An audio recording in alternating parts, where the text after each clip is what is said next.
Dreams. What is a dream? Dreams are basically stories and images that our mind creates while we sleep in the REM stage. The REM stage is rapid eye movement. It's the last stage of your sleep, and your eyes moving really fast. No matter if you remember or not, every single night you will have a dream. They are able to make you feel a variety of emotions such as anger, happiness, and sadness. They may seem very confusing or realistic depending on what the story your brain will make up for you.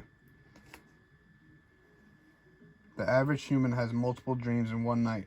It is estimated that over your whole life you will gather 5 to 6 full years worth of dreams. Are all dreams based on real life?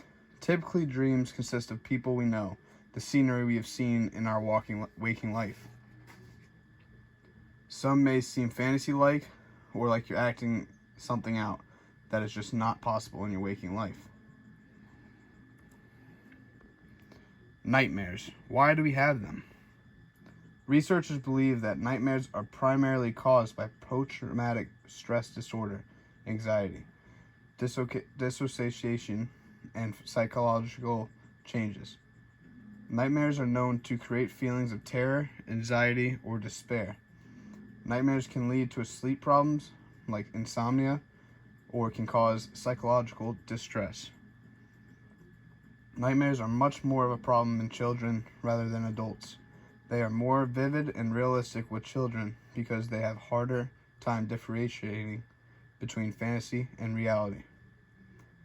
50% of full-grown adults still experience nightmares, but only 10% of those 50 experience nightmares that are reoccurring. Experts say if you're having trouble to focus on the positive elements of your day before falling asleep. Are nightmares and night terrors the same thing? No.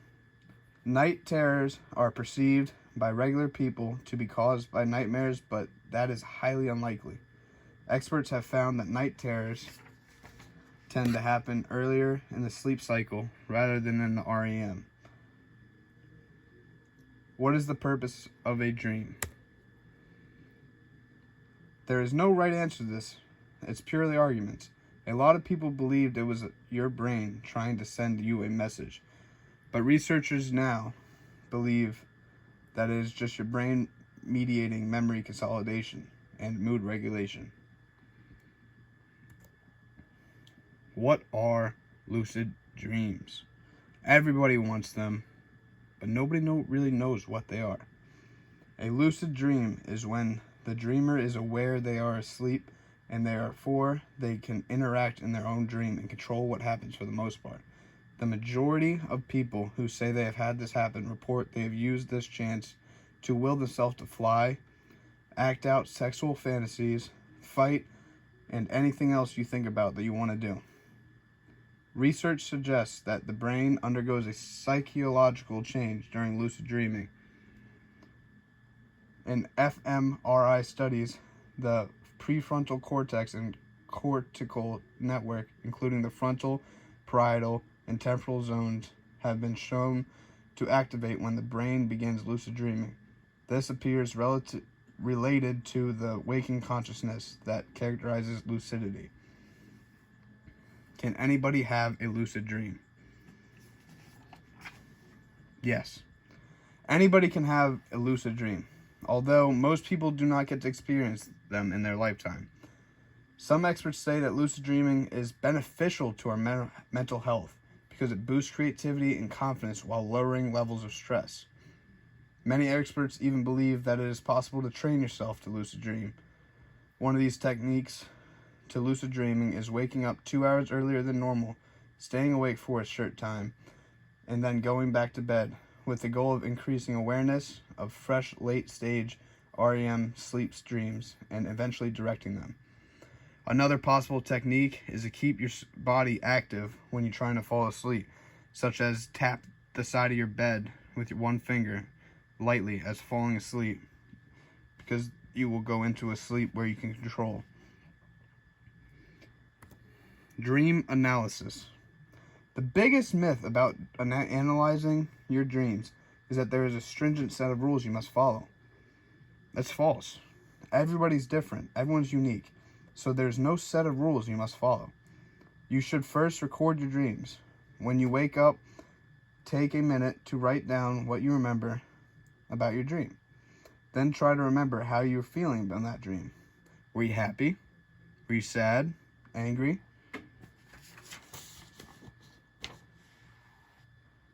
Next, you want to identify all the reoccurring aspects of your dream. Like if you are always falling off something at the end of your dream, that is considered a reoccurring theme no matter what you fall off of. Consider all the elements in dreams. Ask yourself questions like, what is it like being the villain of the dream? Or what is it like being the aggressive or the passive? Lastly, remember you're the expert. Nobody else knows your mind like you do. And they never know what's going on inside your head except for you. Sleepwalking. What is it? Sleepwalking, formerly known as somnambulism, is a behavior disorder that originates during deep sleep and results in walking or performing other complex behavior while still mostly asleep. It is more common in children than adults, and it is more likely to occur if the person has a family history of the condition, is sleep deprived, or is prone to repeat nighttime awakenings. Accidents during these episodes can cause injuries. And sleepwalking is associated with worse sleep and daytime drowsiness. Active treatment may not be necessary for people, but when episodes are more frequent or intense, several treatment options may be beneficial. Some symptoms include the symptoms of sleepwalking can involve various types of simple or complex actions that a person does while still mostly asleep. During an episode, a person may have open, glassy eyes with a blank look on their face. They are usually minimally responsive or incoherent in their speech. It is important to recognize that. Despite the name, sleepwalking is not limited to walking. Other types of actions can occur and still under the umbrella of sleepwalking. Examples include running, routine behaviors like getting dressed, moving furniture, engaging in sexual behavior, which is also known as sexsomnia, or urinating in inappropriate places. Less often, behaviors can be violent or more complex, including trying to drive a car. That is just mind-blowing. Sleepwalking episodes can last for a few seconds to a half an hour, with most finishing in less than 10 minutes. The person may return to bed and go to sleep on their own, or they may wake up confused while they're still out of bed. How common is sleepwalking? One long-term study found that 29% of children from around 2 to 13-year-olds experience sleepwalking, with a peak in incidence between ages 10 to 13. In adults, the prevalence is estimated about 4%.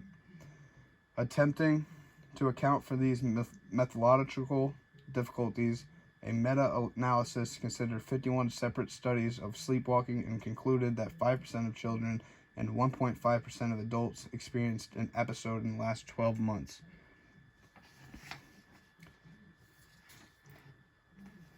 What are the causes for sleepwalking? Sleep deprivation has been known to elevate the risk of sleepwalking. Experts believe this occurs because of the extended time in deep sleep after you have been sleep deprived. Alcohol has also been known to heighten the risk of sleepwalking due to instability of your sleep stages when impaired by alcohol. Some medications have been related to sleepwalking. If you ever have a fever or brain injury when going to sleep, your chance of sleepwalking is increased. Stress makes you sleep fragmented and disrupted, which increases your risk for sleepwalking. Lastly, genetics and family history studies have shown a clear pattern which certain people are genetically predisposed to sleepwalking and other NREM parasomnias. About 22% of children whose parents have no history of sleepwalking will experience this condition. In contrast, 47% of children sleepwalk if one parent has history of it, and 61% of children sleepwalk if both parents do. How is sleepwalking treated? Treatment for sleepwalking depends on a patient's age, how frequently it occurs, and how dangerous or disruptive the episodes are. For children and adults, it's best to raise concerns about sleepwalking with a doctor who can work to find the most likely cause and create a tailored treatment plan. In many cases, sleepwalking requires no active treatment because episodes are rare and pose little risk to the sleeper or those around them. Episodes often get less frequent with age, so for some people, sleepwalking is resolved on its own with a specific therapy. When it is necessary to take steps to address sleepwalking, there are a number of approaches that may be incorporated into a treatment plan. If you or a loved one suffers from this, try simply eliminating risks, like example, locking away all guns or knives, putting up the gates on the stairwells, or remove things from the floor that could become a tripping hazard if you are not looking. Improve your sleep hygiene. By going to sleep around the same time every night and waking up at the same time every morning, you'll get in a sleep schedule which ultimately helps your sleep. Avoid drinking caffeine or alcohol before bed. Is it safe to wake someone up from sleepwalking? As seen in the movies, it is not a good idea to wake somebody up who is sleepwalking. They are not aware of what is going on, so if you wake them up, it could cause fear, anger, confusion, or all of the above. If possible, experts recommend lightly guiding them back to bed, avoiding all hazards, and only at last resort to wake them up, and to do it gently. Any questions?